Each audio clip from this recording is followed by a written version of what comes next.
Hi, this is Norman Koshnick here.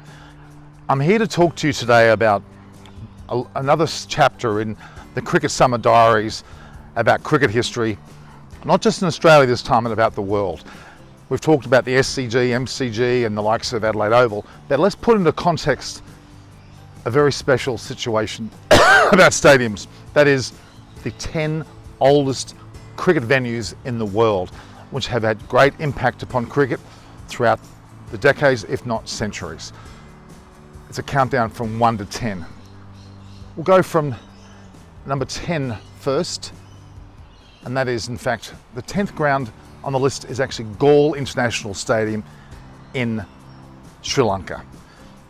Many of you would not have expected that to be the case, but yes, Sri Lankan cricket history goes back a significant amount of time. And even Don Bradman visited Sri Lanka at certain stages and played on Pisara Oval there in Colombo. But the Galle International Stadium was actually in place since 1876. The Galle International Stadium was actually built in 1876 and had a long, rich history of cricket. In particular, over the last 40 odd years, it's hosted international cricket at the highest level. Picturesque and magnificent ground. 10th stadium is in fact the Galle International Stadium. Rajapaksa, the president, has actually had his name placed on that stadium as well.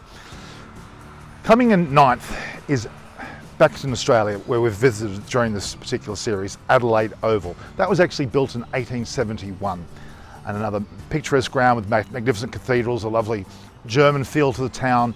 It has a certain amount of history that I think anyone would appreciate greatly. The 8th stadium is in fact the Basin Reserve in Wellington. A beautiful stadium surrounded by a roundabout, has magnificent ambience and a magnificent theatre for cricket. One of the most picturesque grounds in New Zealand, although there are plenty of others. That was actually built in 1868.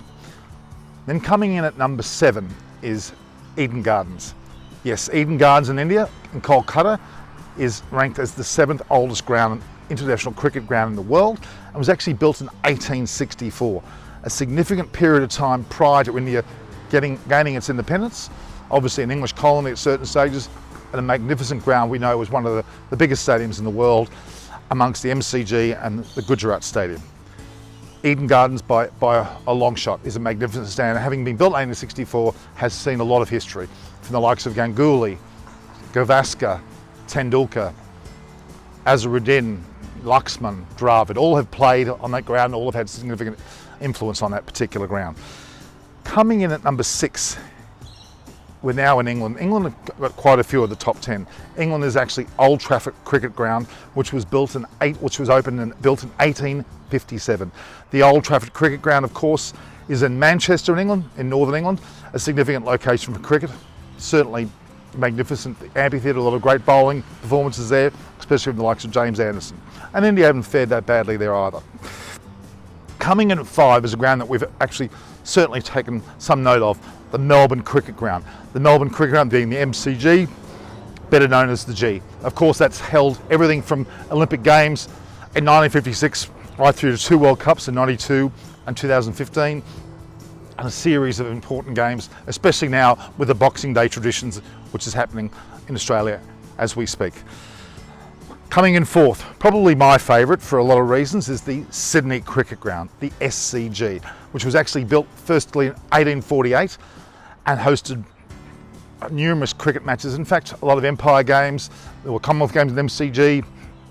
There are also a number of significant results with the Sydney Cricket Ground from sports such as cricket, obviously, AFL, rugby league, rugby, soccer. There's been a number of sports played on that ground. But the SCG is particularly impressive to me. Its original members stand and ladies stand are intact, have not changed, are exactly the way they've always been. You can go into the main dressing room of the local team and actually see the table that Bradman spent time on, the glass doors that he would have walked out of. The visitors' dressing room, of course, has the famous 2 doors where the professionals and the amateurs would come out together to join together and be in the one team, only on the field, and would then leave and return to those 2 doors and be separated until the next game. Then, of course, we come to a ground called the Oval, and that was actually built in 1845. Now, the Oval is also in London, a Surrey home ground, a significant set of stands surrounded by incredible waterworks stand in the far distance. Quite an amazing venue. The Oval in England, certainly a great stature. That comes in at number 3, in having been built in 1845. Then we come to the first two, and of course the likes of England clearly are the mainstay of cricket. Of course, coming in at number 2 is Trent Bridge Ground in Nottinghamshire, having been built in 1838. That ground in Nottinghamshire again is renowned for its cricket, amazing test venue, incredible bowling efforts, that's incredible swing on that pitch. In fact, is known for its bowling. But some of the best batsmen in the world have certainly done very well on that ground as well, including the likes of Donald Bradman. Coming in at number 1, and this particular ground is probably the favourite of all. It is the true home of cricket. That is the Lord's Cricket Ground. It's certainly a ground of great stature. You can walk around the venue, completely around there. You look at the members of great colours of the orange and yellow, the bacon and egg colour as they call it.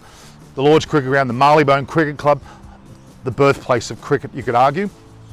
The Hamilton's Cricket Club, which is a distance away, was where the first set of laws were put together. But in fact, Lord's in 1814 was built, and it's been the home of cricket ever since. Has been a place of many a World Cup and many amazing Ashes series between Australia and England, and many test matches between Australia and India. Of course, those that score centuries and take 5 wickets in that ground adorn the walls inside Lord's, and it's particularly prestigious to be able to have scored a century or take 5 wickets on that ground. I think all cricketers aspire to actually play at Lord's, score a century or take 5 wickets. I think that's the be all and end all grounds. Lord's Cricket Ground, number 1 on the list from 1814. So there we have it, the top 10 cricket grounds from the world